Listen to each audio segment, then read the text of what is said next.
before the United States, before the colonies, before even the word America meant anything at all, this land already had kings, empires, thrones, cities that glimmered under the same sun that now shines over our highways and skyscrapers. But they are gone, erased so completely that only their bones, their earthworks, and their whispers remain. We are told the story of discovery began in 1492, when Columbus crossed an ocean and found a new world. But what if he didn't discover it? What if he simply arrived at the ruins of something far older, something that had already risen and fallen long before a single European ship touched its shores? Beneath the modern world of North America lies another, a forgotten continent of empires. And if you listen closely, the ground still hums with their memory. The air was thick that summer, long before the first settlers came. Somewhere in the heart of what is now Illinois, a city of mounds, plazas, and temples shimmered in the morning light. Thousands of people moved through its streets, traders carrying shells from the Gulf of Mexico, stones from the Rockies, copper from the Great Lakes.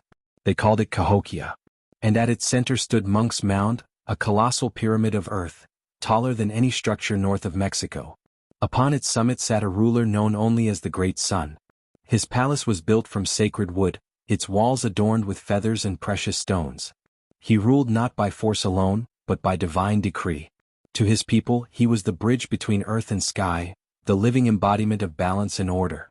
Every morning, drums echoed across the city as priests climbed the sacred mound to greet the sun. Smoke rose from fires that carried prayers to unseen gods.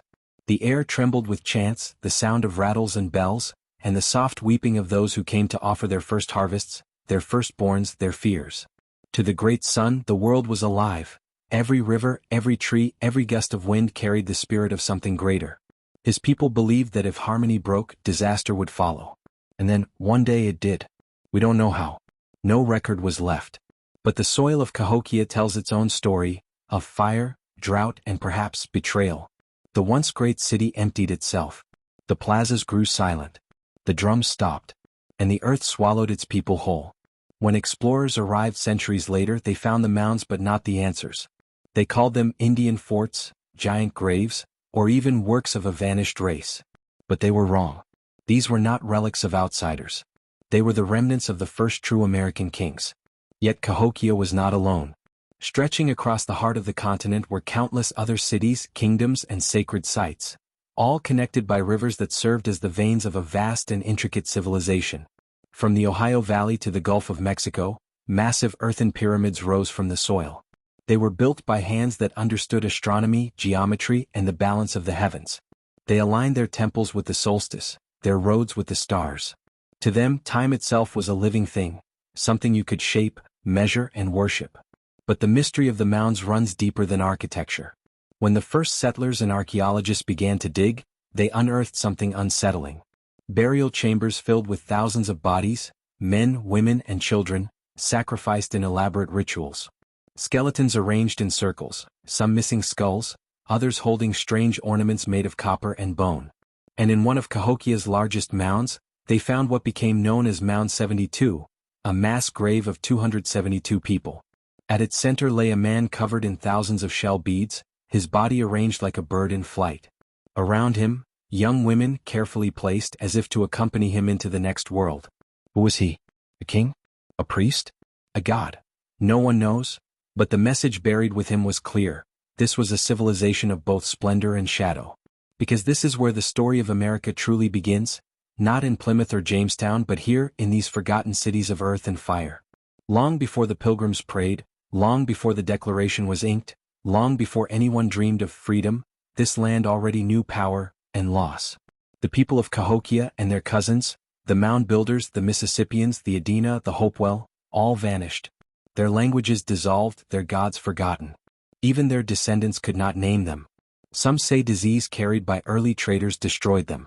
Others whisper it was the earth itself, floods, droughts, or a change in the sun. But there's a darker theory, one whispered by archaeologists who've stared too long into the graves. They say the fall was human. That greed, envy, and pride, the same flaws that destroy every empire, turned their own gods against them. Imagine standing on the edge of Monk's Mound today, where grass now hides the bones of kings. The wind moves through the tall prairie, the sky stretching endlessly above. You wouldn't know this was once the heart of an empire. And yet, beneath your feet, the soil still remembers, soaked in ash, blood, and the echoes of drums that once called to the sun. They ruled, they built, they dreamed, and then, they vanished. No conquerors came for them. No chronicles tell their end. Only the earth holds their story, the story of a people who built their heaven upon soil, and watched it turn to dust. Pause. Silence. The sound of the wind returns. But they were not the last. Far beyond the forests of the north and the rivers of the plains, others would rise. Greater, bloodier, more divine. In the jungles of the south, in cities of stone and gold, kings ruled with obsidian hearts and eyes turned to the stars. Empires of the sun. And their fall would shake the very soul of the new world. The screen fades to black. The drums begin again. The music builds. And the voice returns, calm and chilling. This was America, before America. Long before the ships came from the east, before gunpowder echoed across oceans, the southern lands of the Americas glowed with the light of empires. They were the children of the sun, masters of time, stone, and sacrifice. In the dense jungles and high plateaus, they built worlds of unimaginable beauty and horror. Far to the east, where the forests whispered in the humid heat, the Maya carved their destiny into limestone. Cities like Tikal, Copan, and Palenque rose like teeth from the jungle floor, each one a tribute to gods who demanded precision and blood. They were not simple tribes. They were mathematicians, astronomers, poets of the stars. Their priests charted the heavens with accuracy that would shame the scholars of Europe 1,000 years later. They knew the rhythm of the sun and the moon, the turning of Venus, the secrets of eclipses. To them, time was not linear, it was a serpent, endlessly coiling, swallowing its own tail. Every day, as the sun rose above the temple tops, the Maya priests climbed the steep steps, their faces painted red with cinnabar, their fingers still stained with the blood of offerings. The people watched below, silent as smoke from burning copal drifted skyward, a message to the gods. The heart of a captured enemy would beat only for moments in the priest's hand before being cast into the fire. It was not cruelty, not to them. It was balance. A trade of life for sunlight, of pain for harmony. And in their carvings they recorded it all. Kings seated upon thrones of stone. Queens wearing crowns of jade and feathers. Wars that raged not for land but for cosmic order.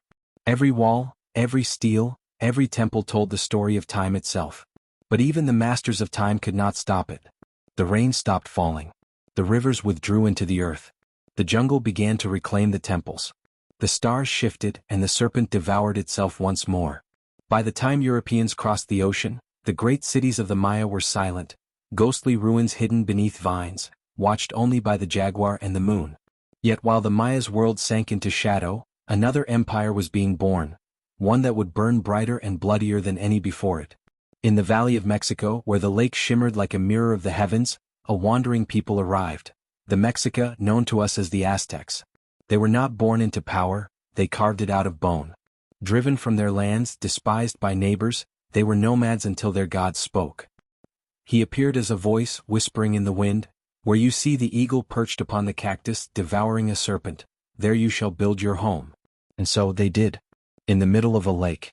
They built Tenochtitlan, the Venice of the New World, a city of canals, palaces, and pyramids that shimmered with obsidian and gold.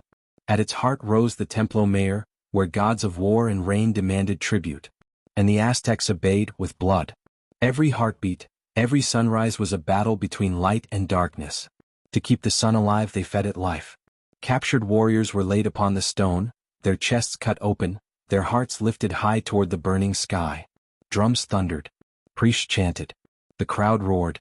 And for a moment the entire city trembled with a strange and savage devotion, the belief that without this offering the sun itself would die. The Aztecs were warriors without mercy, but they were also artists, engineers, and visionaries.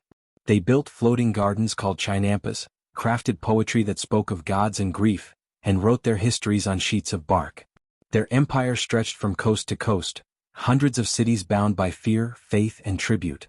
And at its center stood their ruler, the Huitzilopochtli, the great speaker. His word was law, his will divine. He wore a crown of turquoise and gold, his face hidden behind the mask of the god Huitzilopochtli. And in his palace the air smelled of flowers and iron. It was an empire built on beauty and blood, one that would burn the brightest and die the hardest. But as the Aztecs ruled their world of smoke and song, far to the south, another sun was rising. High in the Andes, where clouds brushed the earth, the Inca forged an empire of impossible order. They called themselves children of the sun. They built roads across mountains, suspension bridges over roaring rivers, and cities that touched the clouds. At their peak stood Cusco, the navel of the world, a city carved from granite so perfect that even modern engineers marvel at its precision. The Inca did not need writing. Their empire lived in memory, in knotted cords called quipu, each twist and color recording tribute, taxes and time. Their emperor, the Sapa Inca, was not merely a king. He was the sun itself, divine, untouchable and eternal. When he spoke, the people bowed to the ground. When he died, they embalmed his body and seated him once more on his throne, dressed in gold as if he had never left this world. The Inca ruled with harmony and terror intertwined. They moved entire nations, broke mountains to plant crops, and built their realm upon the spine of the world. Yet even they, with all their order and faith, could not see the storm rising beyond the horizon. The narrator's tone drops lower, dark, almost prophetic, because destiny was shifting. The winds carried rumors of ships, strange beasts of wood and cloth crossing the sea. Men who spoke with thunder and burned cities with their breath. The gods the Inca, Maya and Aztec had worshipped for centuries were silent now, watching as their world prepared to meet another. They called it the New World. But there was nothing new about it. Kingdoms had risen and fallen here long before Europe even dreamed of conquest. They had gods, laws and thrones of their own. But every empire has an ending, and theirs was coming, carried by sails and steel. And when those ships touched their shores, the world of the old gods died screaming. The sea was restless the year the old gods died.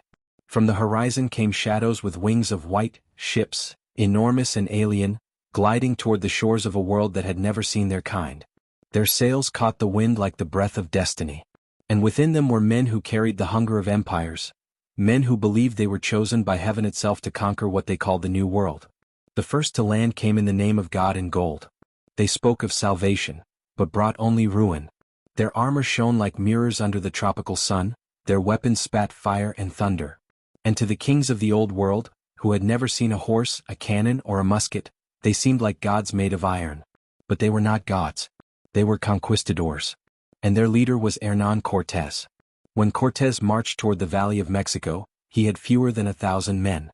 Yet he carried something far deadlier than swords, disease, deceit, and divine conviction. His enemies thought him insane. He burned his own ships so that his men could never retreat. And then he walked straight into the heart of the Aztec Empire. The great city of Tenochtitlan rose before him, a vision from another world. Built on water, connected by causeways and bridges, its towers glimmered with gold, its streets were swept daily, its temples soared like mountains of stone. Cortés could not believe what he saw. Nor could the Aztecs believe what they were seeing. Their emperor, Montezuma II, a man worshipped as a god, hesitated. He believed perhaps the stranger was a sign, a prophecy made flesh. Because legend spoke of a pale god, Quetzalcoatl, who would one day return from the east. And so Montezuma welcomed the invader into his city. He offered gifts, gold and peace. But peace was never in the hearts of men like Cortés. Within weeks, the Spaniards took the emperor hostage in his own palace. The city boiled with tension, thousands of warriors seething beneath calm faces. And when the first blood was spilled during a sacred festival, the rage of Tenochtitlan erupted. Streets turned to rivers of fire. Spanish soldiers were dragged from their horses, torn apart by bare hands. Cortés fled under the cover of night, the night that history would remember as La Noche Triste, the night of sorrows. Hundreds of Spaniards drowned in the lake, weighed down by stolen gold. But Cortés was not finished. He returned, with allies, with cannons and with smallpox. The disease spread faster than any army could move. The bodies piled high, temples filled with the dead. When the Spaniards returned to Tenochtitlan, the city that once shone like a star was already dying. And so the empire of the Aztecs fell, not in glorious battle but in sickness and despair. Cortés stood in the ashes of a world he could not understand, surrounded by ruins that whispered of gods long forgotten. He had come for gold, but what he took was far greater, the soul of an empire. But the story does not end there. To the south, in the lands where the mountains kissed the sky, another empire still lived, vast, disciplined, and strong. The Inca watched the horizon from their cities of stone, unaware that the same storm was coming for them. In 1532, a man named Francisco Pizarro arrived at the shores of Peru. He too had only a few hundred soldiers. But he carried letters from kings and crosses from priests, and behind his smile lay the same hunger as Cortés. The Inca Empire was divided. Two brothers, Atahualpa and Huáscar, were at war for the throne. The gods, it seemed, had turned their faces away. Pizarro saw the fracture and he struck where it hurt most. When Atahualpa met Pizarro at Cajamarca, he came with thousands of soldiers, banners of gold, and the calm pride of one who believed himself divine. He carried no weapon, for what mortal could harm the son of the sun? But Pizarro's weapon was not a sword. It was betrayal. The Spaniards ambushed the Inca army. Cannons thundered. Horses charged. Guns spat fire that shattered the sacred silence of the Andes. In moments, the plaza became a slaughterhouse. Thousands died, and the emperor was taken captive. They promised him freedom for gold, more gold than any man had ever seen. The Inca filled a room from floor to ceiling with gold and silver, melting their temples, stripping their cities bare. And when it was done, Pizarro killed him anyway. Atahualpa, the last true Sapa Inca, was strangled by a rope while his people wept outside the walls. The empire of the sun was extinguished by shadows. And what of the Maya? They were not conquered all at once. Their kingdoms were already fading, scattered like embers in the forest.